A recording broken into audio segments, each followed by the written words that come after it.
Semoga ke depan ini kita mendapatkan hal yang positif dari pemerintah dalam menghadapi kemungkinan terburuk ekonomi tahun 2023 sehingga tidak membuat penundaan pemilu dan perluasan kesempatan kepada pengusaha untuk mem-PHK karyawannya.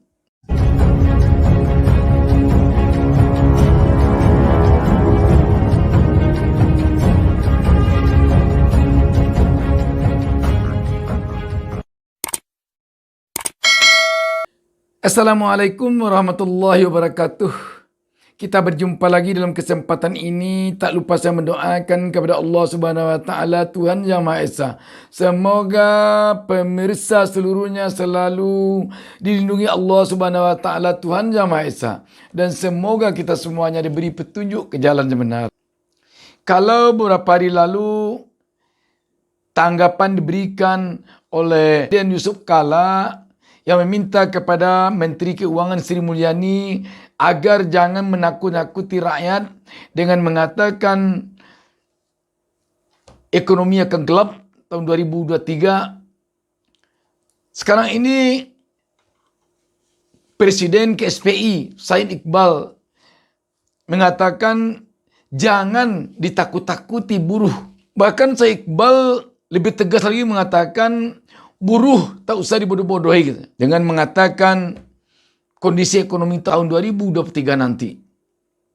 Said Iqbal menegaskan tak perlu, buruh itu bukan bodoh, jadi tidak perlu dibodoh-bodohi gitu. Dengan menakut-nakutinya, mengatakan bahwa resesi ekonomi akan terjadi pada tahun 2023 nanti.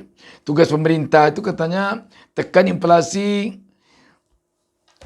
berikan kesejahteraan kepada rakyat, terutama kepada buruh. Jadikan harga BBM murah, berikan perumahan, dana bantuan sosial dan lain-lain katanya. Sekarang coba kita baca berita tentang hal ini. Media Indopos, dia menurunkan berita dengan judul KSPI soal ancaman resesi, jangan dipikir buruh bodoh. Media Indonesia Jakarta.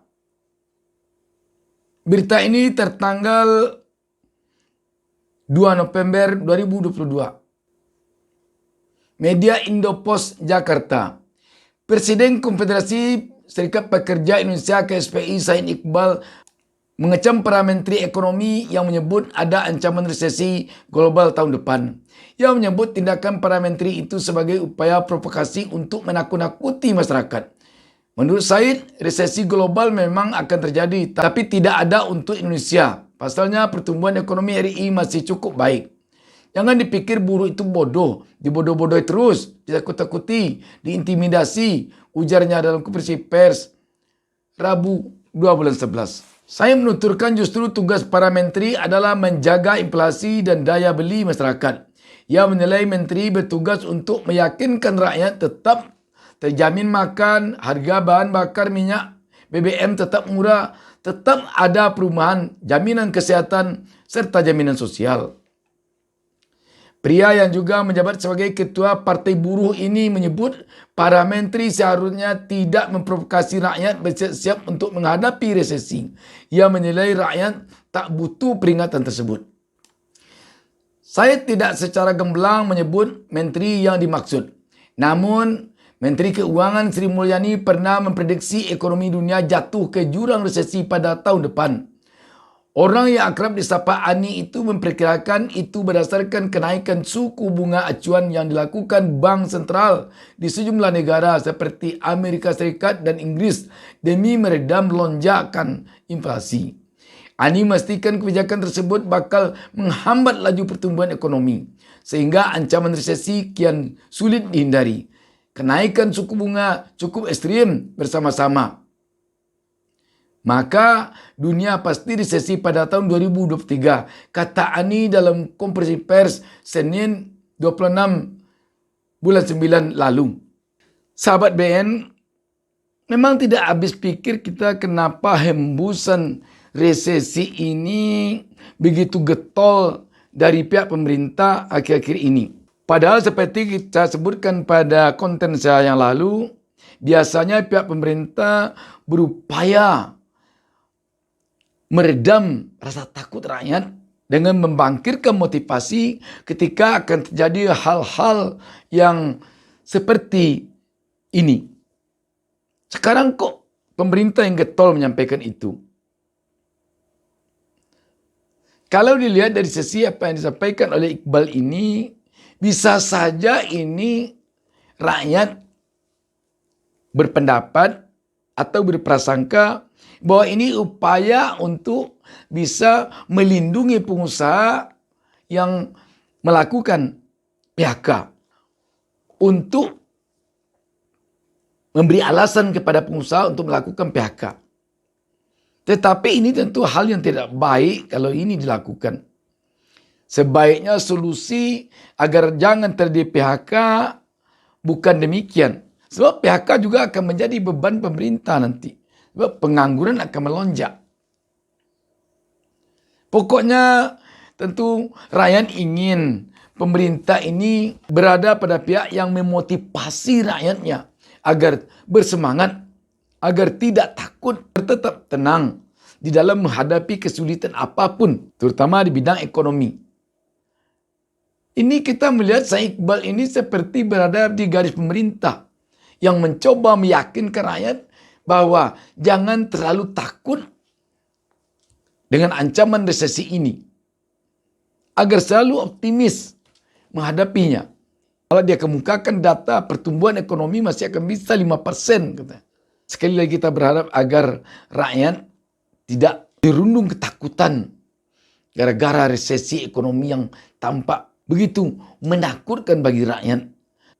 Setelah pemerintah mengatakan bahwa ekonomi gelap akan datang pada tahun 2023. Gelap ini berbahaya bunyinya. Kalau resesi juga mungkin rakyat tidak terlalu takut. Tapi kalau sudah dikatakan ekonomi gelap ini menakutkan sekali, mengerikan sekali. Tak biasanya kata-kata seperti itu keluar dari pemerintah selama ini. Mungkin kita mengalami kesulitan yang sangat dasar ketika terjadi COVID-19. Tetapi kala itu pemerintah selalu memberikan motivasi agar rakyat mau bangkit, agar rakyat hati-hati terhadap penyebaran COVID, tetapi bersemangat dalam menjalani hidup. Tidak seperti sekarang. Mengatakan ekonomi gelap, tetapi solusinya tidak ada. Makanya rakyat bisa saja berkesimpulan yang pertama, dengan mengatakan ekonomi gelap ini, ada peluang kemungkinan untuk menunda pemilu. Yang kedua, memang seperti yang dikatakan oleh Syekh Iqbal, dengan mengatakan ekonomi gelap, resesi akan datang tahun 2023. Sekarang ini pengusaha bisa saja mem-PHK karyawannya dengan alasan untuk mempersiapkan diri menghadapi tahun 2023. Resesi yang akan datang. Tapi dua-duanya, baik penundaan pemilu maupun pelaksanaan PHK, adalah hal yang tidak diinginkan oleh rakyat. Semoga ke depan ini kita mendapatkan hal yang positif dari pemerintah dalam menghadapi kemungkinan terburuk ekonomi tahun 2023, sehingga tidak membuat penundaan pemilu dan perluasan kesempatan kepada pengusaha untuk mem-PHK karyawannya. Demikian, wassalamualaikum warahmatullahi wabarakatuh. Jangan lupa subscribe.